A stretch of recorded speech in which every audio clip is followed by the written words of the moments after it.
बड़ी भूख लग रही है, पर खाना कब तक मिलेगा पता नहीं। अब मैं क्या करूं? हाँ, वैसे अभी तक तो कोई काम नहीं है। चलो जंगल जाके देखती हूँ, शायद कोई बढ़िया सा फल मिल जाए मुझे खाने के लिए। ऐसा सोचकर टुनटुनी चिड़िया जंगल की तरफ चल देती है। टुनटुनी चिड़िया बहुत गरीब और यतीम चिड़िया थी। उसकी वालिदा और वालिद बचपन में ही उसे छोड़कर चले गए थे। टुनटुनी चिड़िया अपने जंगल के कड़क सेठ के यहाँ मजदूरी क्या करती थी, लेकिन सच ये था कि कड़क सेठ को चिड़िया के नाम पे एक मजदूर और नौकरानी मिल गई थी।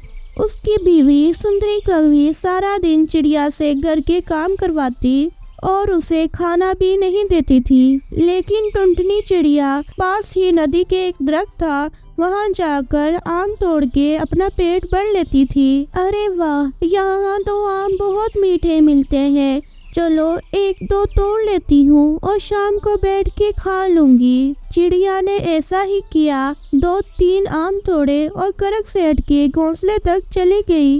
लेकिन रास्ते में उसे सुंदरी कवि मिल जाती है और उसे कहती है, अरे कामचोर, तू यहाँ थी और ये आम कहाँ से लेकर आई है? मालकिन, वो मैं। अच्छा, ये वो क्या कर रही है?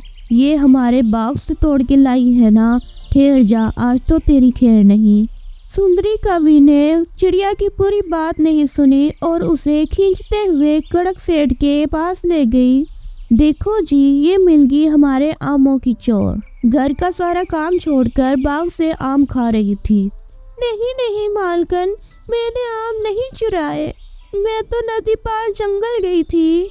चुप हो जा, नमक हराम कहेंगी। तेरा यहाँ कोई नहीं, ये सोच के तुझ पे तरस खाया हूँ। लेकिन ये सच है, तुम टीचर पक्षी कभी किसी के सगे नहीं हो सकते। उठाओ इसे और फेंक दो हवेली के बाहर।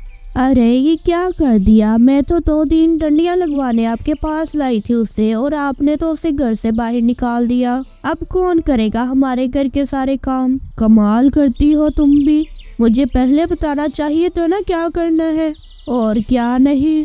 अभी तो बाहर निकाला है, अभी तो वापस नहीं बुला सकते। बेचारी यतीम है ना, 2 दिन में खुद ही आ जाएगी जब पेट में भूख से आग लगेगी। सुंदरी कवि मुंह लटकाकर वहाँ से चली जाती है। उसे भी यही लग रहा था कि टुनटुनी जल्दी घोंसले में वापस आ जाएगी, लेकिन टुनटुनी के साथ जो होने वाला था उसके बारे में कोई सपने में भी नहीं सोच सकता था।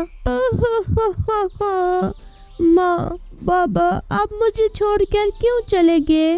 अब मैं कहाँ जाऊँ? मेरा तो अपना कोई घर भी नहीं है।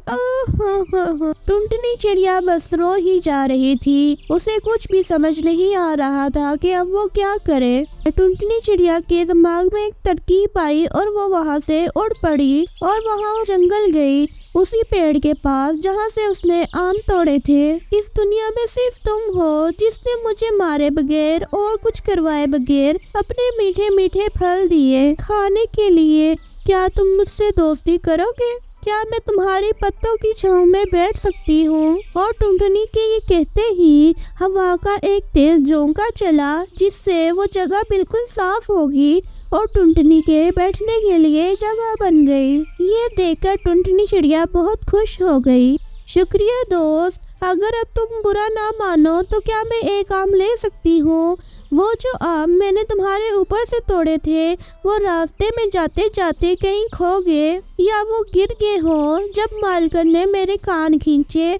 चिड़िया के ऐसा कहते ही एक आम पेड़ से नीचे गिर जाता है। ये देखकर टुनटुनी बहुत खुश हो जाती है। शुक्रिया दोस्त, अगर मुझे पता होता कि तुम मेरे दोस्त बन जाते तो मैं पहले ही तुम्हारे पास आ जाती।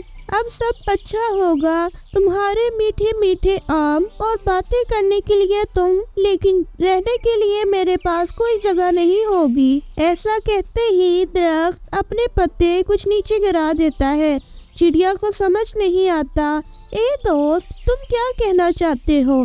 फिर अचानक उसके दिमाग में आता है। वो पत्ते इकट्ठे करती है और एक घर तैयार करती है और वहाँ खुशी खुशी रहने लगती है। उसे जब भी किसी चीज़ की ज़रूरत होती है तो वो पेड़ से मांगती है और बातें करती है। इस तरह वो अपने मालकन के जुल्मों से भी बच जाती है।